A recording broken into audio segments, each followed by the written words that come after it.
एक मेमना जंगल से अपने घर की ओर लौट रहा था। ये रातें, ये मौसम, नदी का किनारा, ये चंचल हवा। अरे आज तो मुझको बहुत देर हो गई है। घर जाते ही माँ मुझको बहुत डांटेगी। इससे पहले और ज्यादा रात हो, मुझको और तेज चलना होगा। वो मेमना अपने आप से बातें करते हुए जा रहा था। तभी झाड़ियों में से एक काला साया निकल कर आया और वो काला साया मेमने को घसीटकर जंगल में ले गया।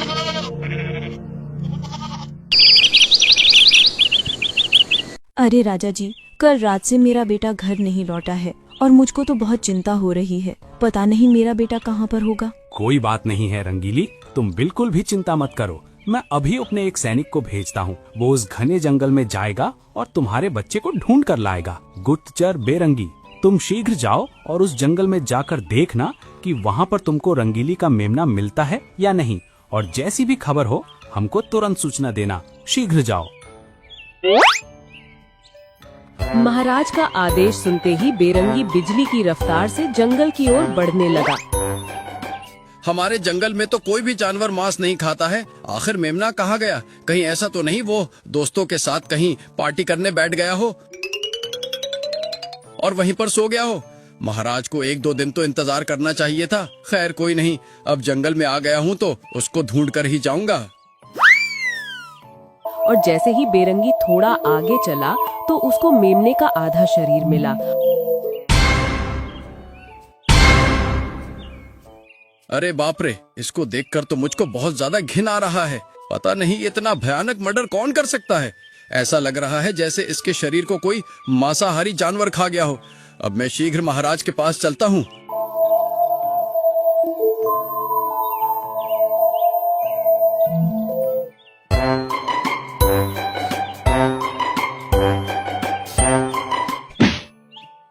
महाराज की जय हो। महाराज, उस घने जंगल में मुझको मेमने का आधा खाया हुआ शरीर मिला है।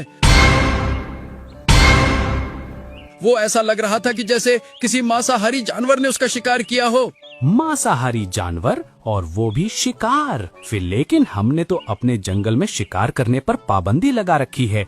फिर कौन है जो ये गुस्ताखी कर रहा है? महाराज, मुझको तो ये किसी बाहरी जानवर का काम लग रहा है। हमारे जंगल में तो अब से पहले किसी जानवर ने शिकार नहीं किया। पता नहीं कौन है जो इतने गुप्त तरीके से शिकार कर रहा है। इसका जल्दी उपाय नहीं किया गया तो पूरे जंगल को ही खाली कर देगा।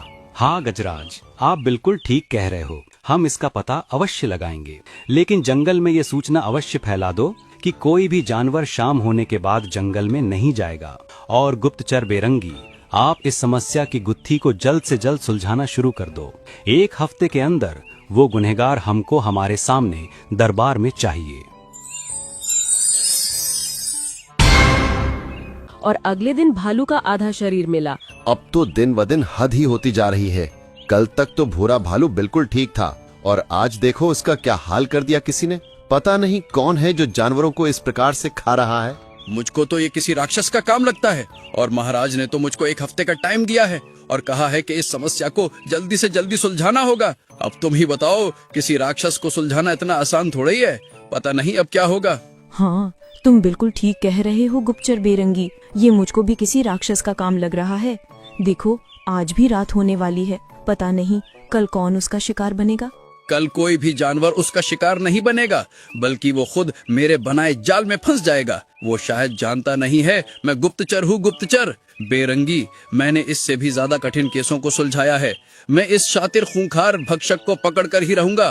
तुम इतने यकीन के साथ कैसे कह सकते हो बेरंगी कि तुम उस हत्यारे को पकड़ लोगे? अभी तक तो किसी ने उसको देखा तक नहीं है और तुम उसको पकड़ने की बात कर रहे हो। तुम हंसो मत गजराज। तुम अपनी आंखों से देख लेना कि मैं कैसे उसको पकड़कर राजा के सामने पेश करता हूँ। तुम नहीं जानते, मेरे पास मेरे चमत्कारी गुरुओं का आशीर्वाद है जो कभी विफल नहीं चाहता। मैं आज ही अपने उन गुरुओं से मिलकर आऊंगा।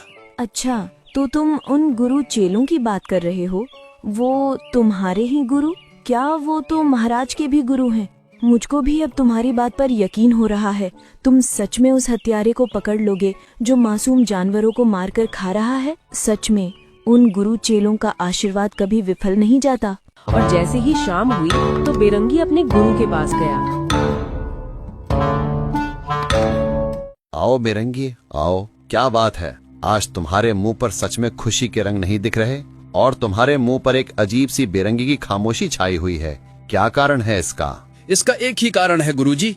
कोई हमारे जंगल के जानवरों का शिकार कर रहा है और जानवर का आधा खाया हुआ शरीर फेंककर चला जाता है। क्या कहा तुमने? वो आधा शरीर पटक कर चला जाता है? तुमसे पहले तो उस मूर्ख को मैं ही जीवित नहीं छोड़ूंगा जो जानवरों की इतनी भयानक दुर्दशा करके चला जाता है। नहीं गुरुजी, आप बस मुझको उसका उपाय बता दो, क्योंकि उस हत्यारे को जिंदा पकड़ने की कसम मैंने खाई है। मैं उसको राजा के सामने जीवित पकड़कर ही पेश करूंगा। बस आप मुझको उसको पकड़ने का रास्ता बता दो।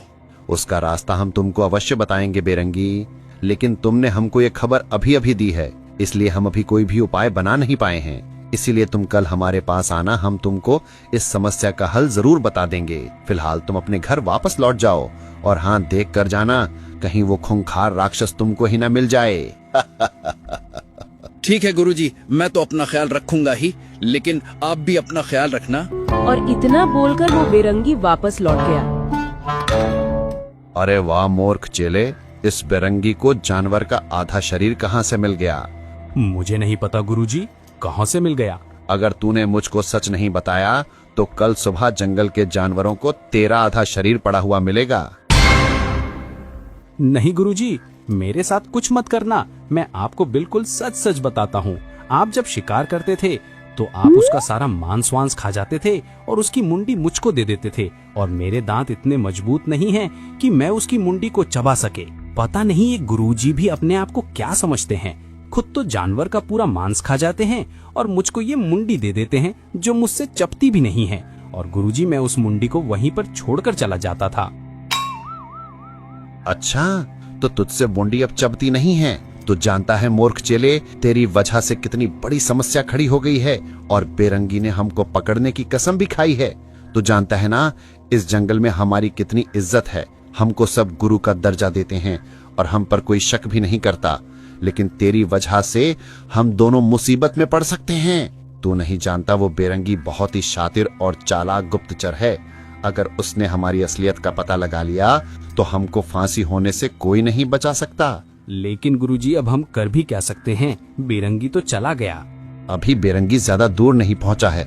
एक काम करते हैं, हम जल्दी से जाकर बेरंगी को ही मार डालते हैं, और फिर पूरे जंगल में इतना कोई शातिर जानवर भी नहीं है जो हमको टक्कर दे सके। चलो मेरे साथ।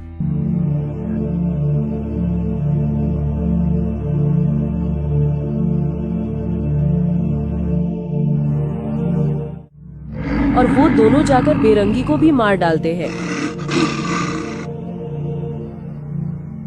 गुरुजी, बेरंगी को तो हमने मार दिया। अब इसके शरीर को पूरा खाना है या आधा खाना है? अगर अब हमने इसका शरीर यहाँ पर नहीं छोड़ा तो जंगल में और भी ज्यादा लोग शक करने लगेंगे। इसलिए तुम इसका आधा शरीर खा लो और आधा कहीं पर फेंक देना। और चेला उसका आधा शरीर खा जाता है और आधे शरीर को दूर ले जाकर फेंक देता है। और फिर सुबह होती है।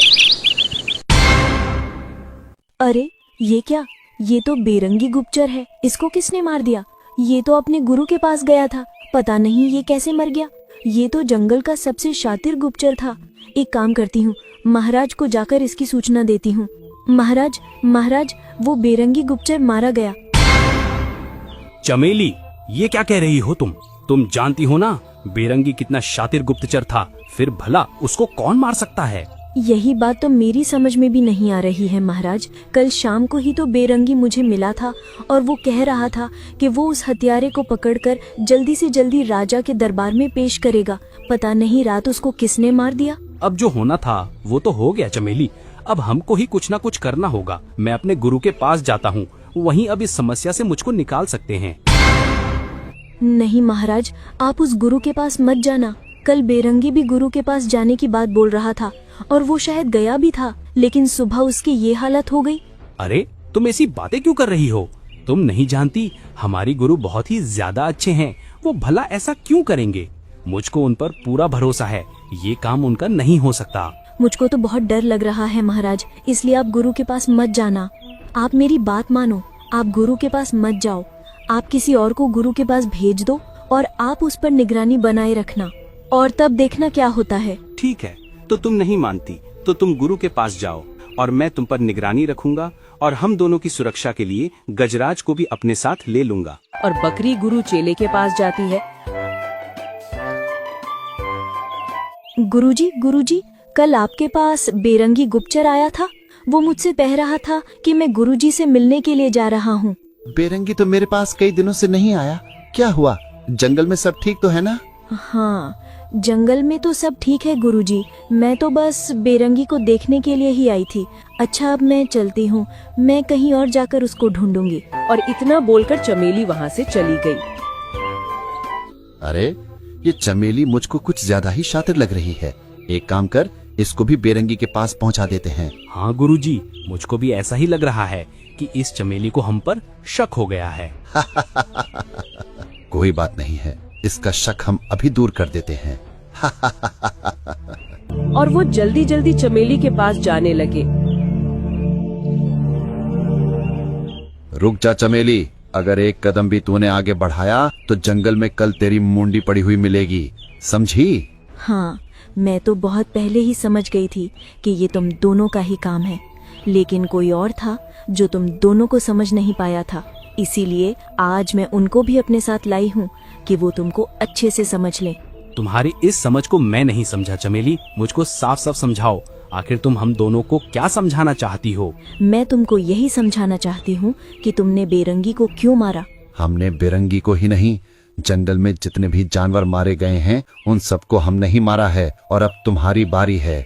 तुम यहाँ से अब जिंदा वापस नहीं जा सकती, क्योंकि अब तुम हम दोनों गुरु चेलों का राज जान चुकी हो। और तुम ये भी जान चुकी हो कि हम दोनों गुरु चेले मांस भक्षी हैं।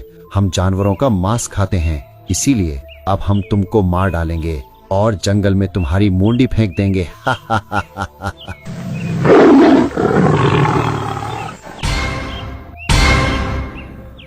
इतना खुश मत हो ढोंगी गुरु, चमेली को मारने से पहले तुझको मुझसे लड़ना होगा। आज मैं तुमको जीवित नहीं छोड़ूंगा। तुम दोनों गुरु चेलों को मैं फांसी पर लटका दूंगा। अरे गुरुजी, ये तो महाराज को लेकर आई है।